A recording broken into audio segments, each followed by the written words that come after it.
There are many ways to make a man rich, but when you feed a man's soul with power, he must never betray the hands that blessed him. My name is Zara Okafor. I was his wife and his source until he tried to throw me away. This is how he lost everything. There is a proverb among the Igbo. He who forgets the river that gave him water will one day thirst. This is a story of a man who drank deep from a woman's love and spat it out for glitter. Zara was 23 and brilliant, a final year student studying business administration at the University of Lagos. Soft-spoken, fiercely spiritual, and deeply rooted in her Igbo culture. She was raised by her grandmother, Mama Nkechi, a respected herbalist and spiritual guide. Zara sold custom organic skincare on campus, oil, soaps, balms, all infused with herbs and ancestral prayers. Not many knows that her products were not just good, they were spiritually blessed. One afternoon, at a tech innovation fair in Lagos, she met Obina. He was 26, charismatic, already a rising star in the Lagos startup scene. He had come to scout female founders for a youth initiative. Zara, though hesitant, pitched her small business. Obina was mesmerized, not just by her business model, but by her calm presence. She was unlike the women he usually entertained in the Lagos social scene. "You are not trying to impress anyone," Obina said. "That's what drew me in." He took her number, called that night, and every night after. They dated for 3 years. During that time, Obina struggled. His fintech startup failed. He was evicted once, and his car was repossessed. Zara stood by him through every loss. She cooked for him, prayed over his feet before interviews, and anointed his business card with oil from her grandmother's altar. When Obina finally launched NovaPay, his mobile finance app, Zara was the one who stayed up all night editing the investor's pitch. She didn't just support him, she poured into him. Zara wasn't just a woman, his friends would say. She was his peace, his planner, his architect, and prophet. In their 4th year together, Obina proposed. It was a small ceremony under the mango tree in her grandmother's compound. The elders from both families blessed the union, but Mama Nkechi pulled Zara aside. "Your spirit is older than his, my daughter. He is lucky to have found you. But if he ever forgets the source of his favor, remind him what happens when a tree insults its roots." 5 years into the marriage, they moved into a gated estate in Lekki. Obina's company expanded across West Africa. Every bank wanted a partnership. Every brand wanted his name. Zara was quiet, often in the background, but her role was no less powerful.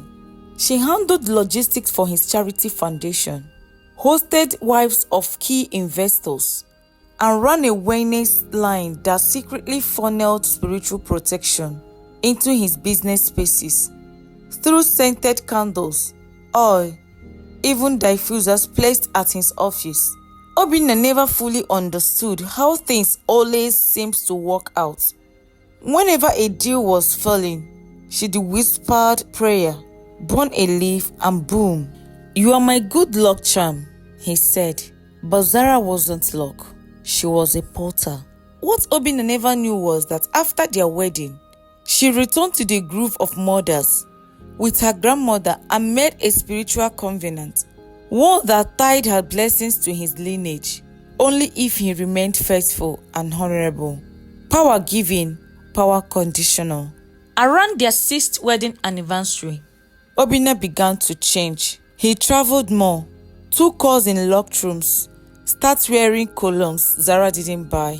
Zara noticed but said nothing. A woman of spirit doesn't chase shadows. Mama Nkechi has taught her. She waits for the wind to carry truth. Then came Nina, a slay queen with over 200k Instagram followers. Obina met her at a business brunch in Ghana. She was bold, young, and intoxicating. At first, it was just flirtation, then gifts, then hotel receipts, then a secret apartment. Zara found out not through gossip, but through her dream. The same week, she found red beads under their mattress, a spiritual sign of tampering. But still, she said nothing. Instead, she returned to the groove and prayed. Let the covenant fulfill itself. Let truth come. Let balance reign, she said. A year later, Obina came home with divorce papers. Zara, I don't love you anymore. You are too spiritual, too serious. I feel like I can't breathe, he said. Zara didn't argue. She signed the papers and walked upstairs with that word. That night, she unbound her spiritual protection from his name. The candle that burned in their marriage vow was extinguished. The water she used to bath his destiny was poured into the earth. The covenant was broken, and with it, Obina's cover vanished. Within 3 months, everything changed. A security breach crashed NovaPay's database. Investors pulled out. The media uncovered offshore tax issues. His accounts were frozen. Nina was gone, vanished with the last business card he gave her. The apartment was emptied. His Range Rover was found abandoned in Benin. Obina, once the price of Silicon Africa, was now trending for the wrong reasons. He tried to call Zara. No answer. He showed up at her new wellness spa she had opened, a holistic center for African women. She refused to see him. Zara, once the silent force behind a man's empire, now built her own. She traveled around Africa, teaching young women how to blend culture, business, and ancestral power. She partnered with global brands to bring Africa's spirituality into wellness spaces. She even published a book, The River Behind the Crown. She was no longer just Zara the ex-wife. She was Zara the oracle. At every panel, when asked how she rose, she smiled and said, I was never behind him. I was beneath him, lifting. He just didn't look down long enough to see. One day, years later, Obina came to her estate, looking so tattered and grey, his eyes hollow. He knelt at her gate. Zara, I was blind. I thought I was the power. I didn't know it was you, he said. She looked at him with a gaze that held no hate, only peace. She said, I was your river, Obina. You left me for a mirage. Now you are thirsty, and I am dry for you. She turned away. The gate closed. Obina wept, not because she rejected him, but because he finally saw her. And so, let the tale be told again, as the elder says it. The man who drinks from a sacred stream and pisses in it will one day return, only to find sand. Never betray the woman whose prayers carry your name, because when she walks away, so does your favor. Thank you for watching this story, brought to you by African Tales by Amah. If you enjoyed it, please like, share, and subscribe to my channel for more African love stories and unforgettable moments. Don't forget to leave a comment. I'd love to hear your thoughts. See you in my next episode.